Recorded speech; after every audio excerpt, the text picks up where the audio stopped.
The early signing window has opened for college football, and BYU has got a top 20 recruiting class, some initial reactions, and obviously, is there a concern that a certain, 4 or 5 star quarterback, Ryder Lyons, is he ultimately going to be a BYU Cougar? We're getting into all of it in a special edition of Locked On Cougars.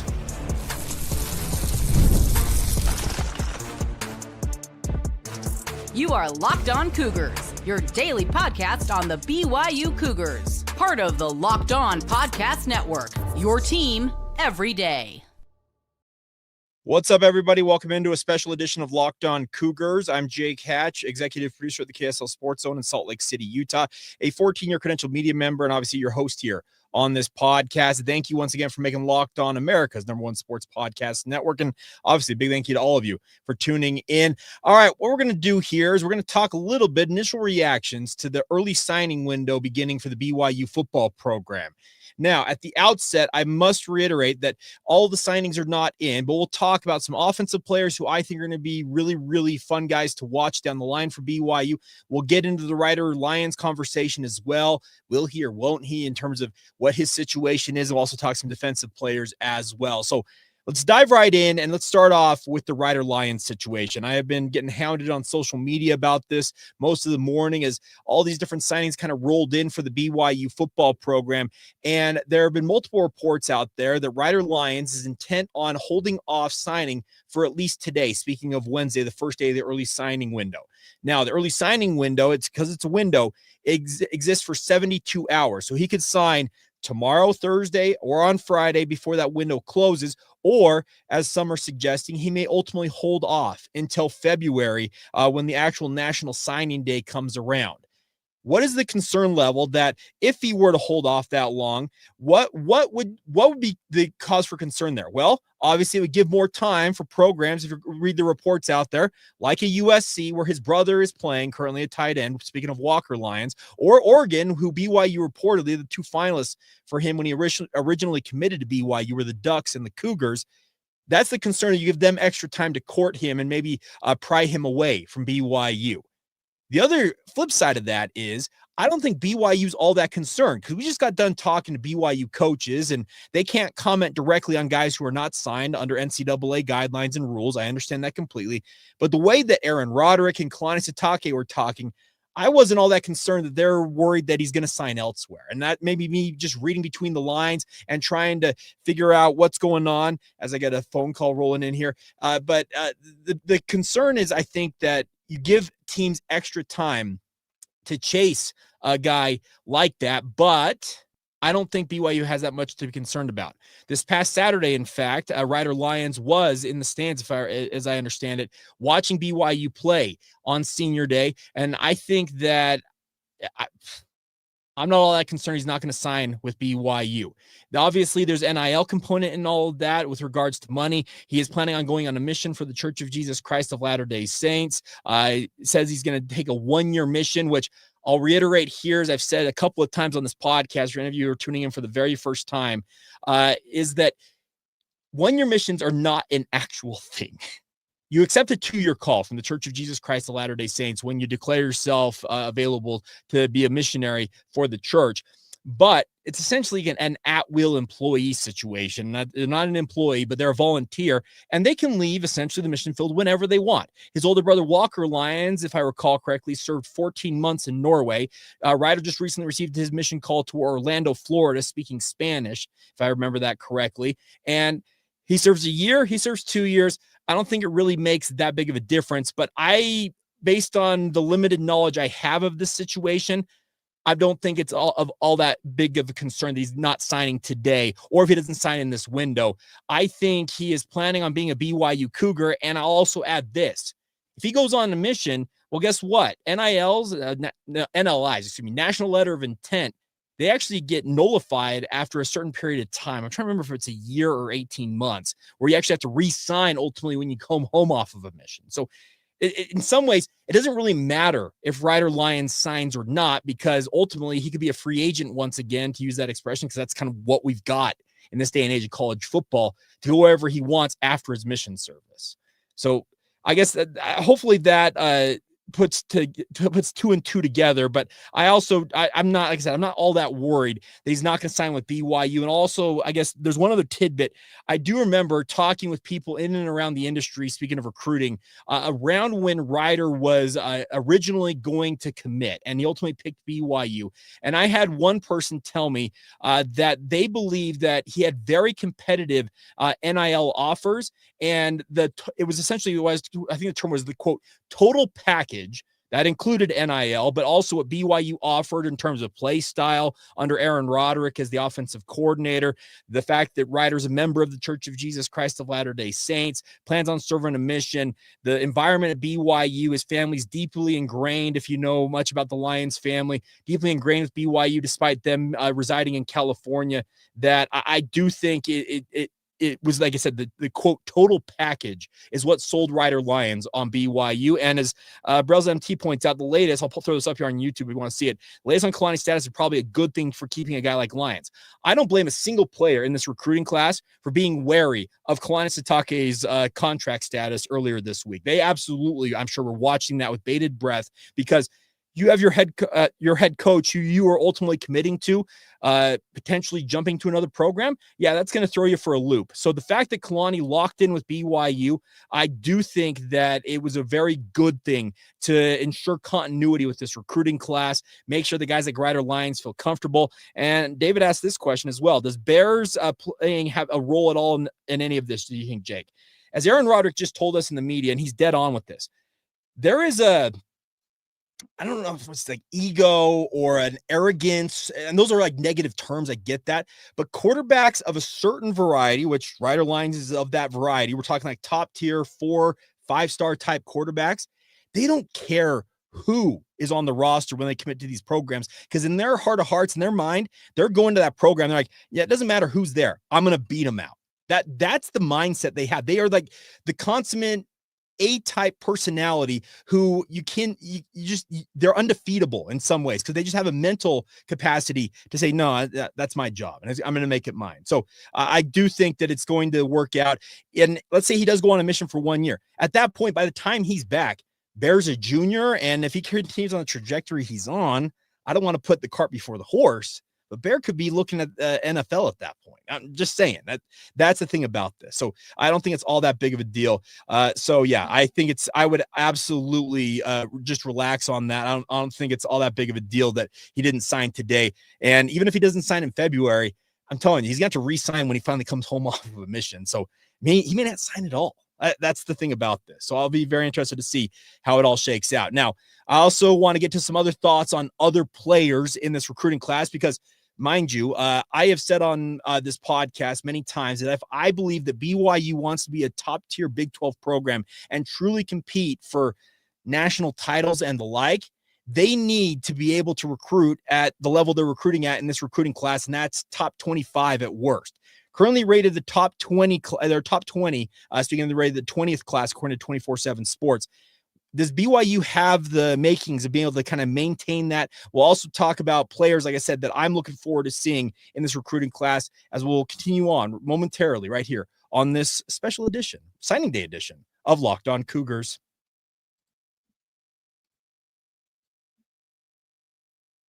Today's show is brought to you by our friends over at GameTime. Now, the World Cup is coming back to the United States for the first time since 1994. It's got the most teams ever, and the best part about it is you are going to have an opportunity to see the world's best, speaking of teams, players, and the like, competing on the biggest stage in soccer. But sometimes, let's be honest, getting tickets can be the hardest part when it comes to this. That's where GameTime comes in clutch. It's finally giving fans a real advantage when it comes to snagging the seats you want. You can track ticket price drops in real time, get alerts when seats open, and buy the tickets the moment they hit the app. It puts the power back in your hands as a fan and makes getting to the World Cup actually realistic instead of what might seemingly be impossible. You pull up the app, the layout makes it super simple to scroll through matchups, see your seat views, and find the right options for you guys. My favorite feature, I'm telling you, bar none, of GameTime is the price, includes the fee up front, which I absolutely love. No last second surprises at checkout with extra fees being tacked on. All of a sudden you're like, hold on, Where did that price jump? So take a guess. We're going to buying your World Cup tickets, every match, every concert or event with the GameTime app.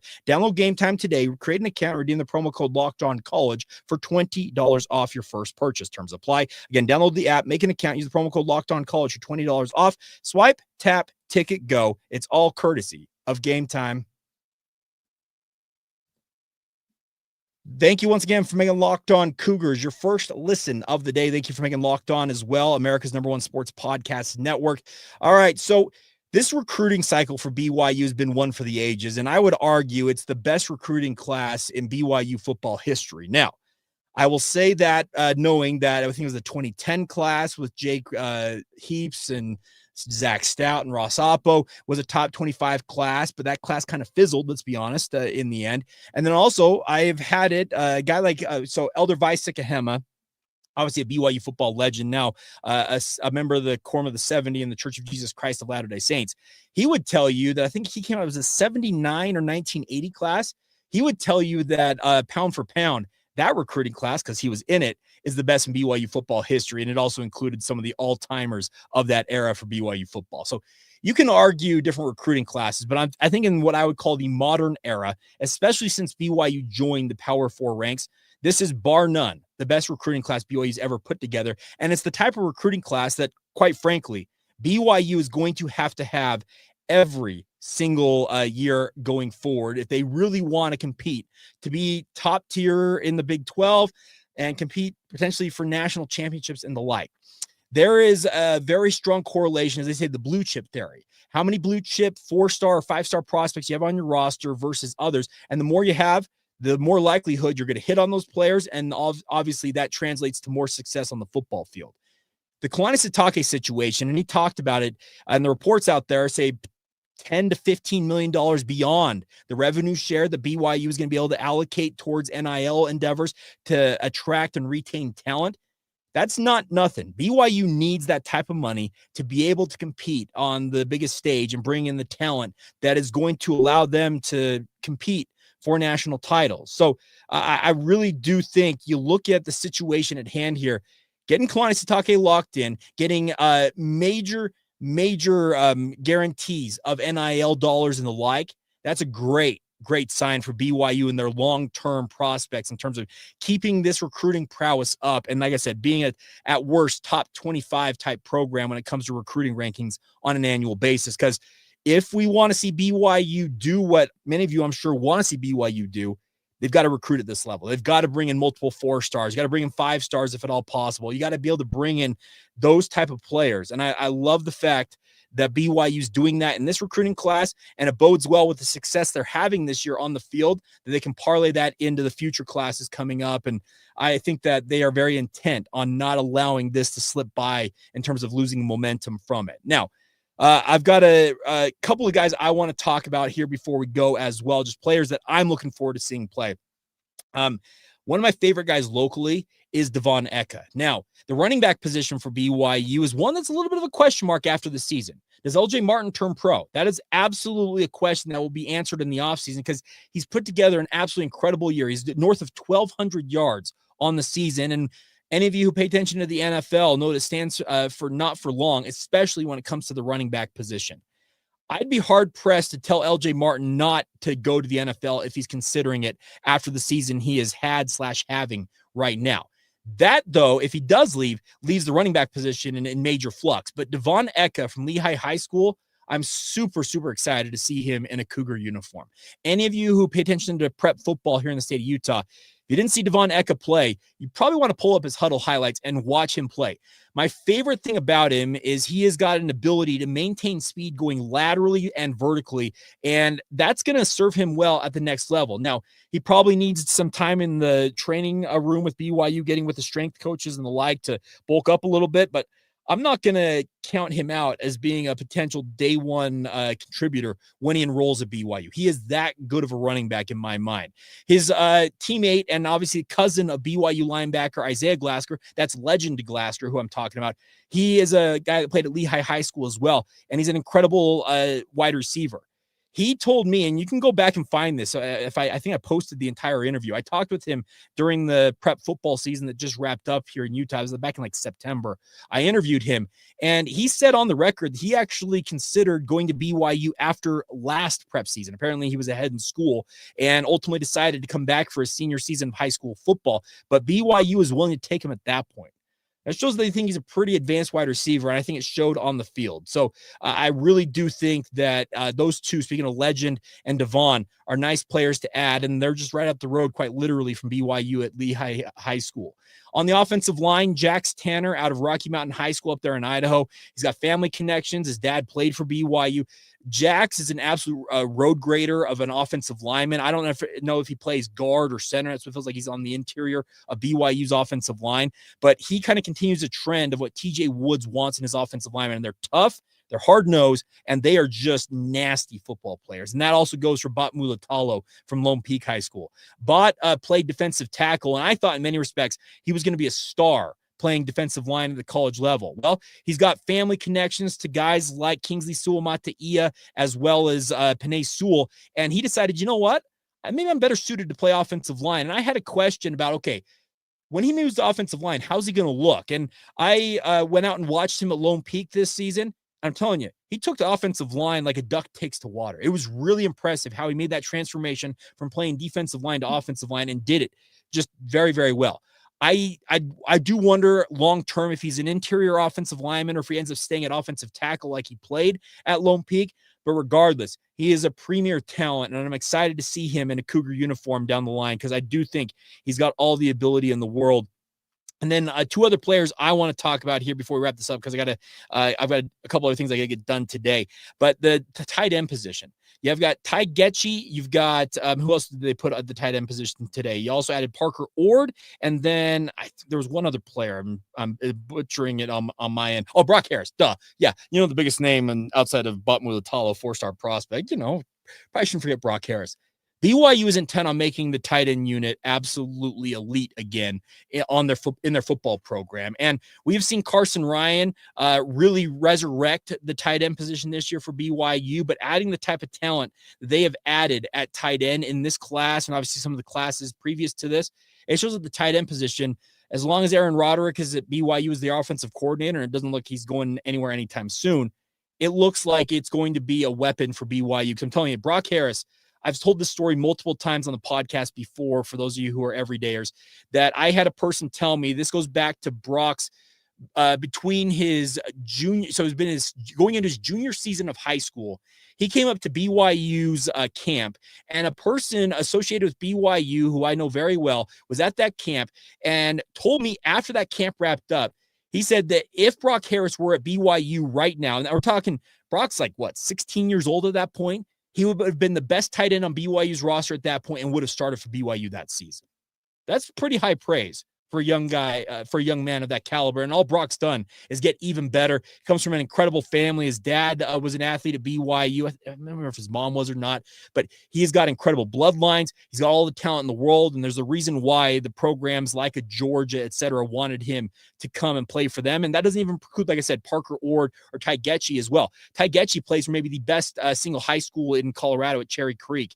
He's a fantastic prospect in his own right. He's a 4-star talent as well, if I recall correctly, according to 24/7 Sports. So the nice part is BYU brought in a lot of blue chip type talent to this recruiting class, and it should serve the Cougars very, very well as they move forward here into the future when it comes to the Big 12. Having Kalani Sitake secured now with record-breaking amounts of money for him, his staff.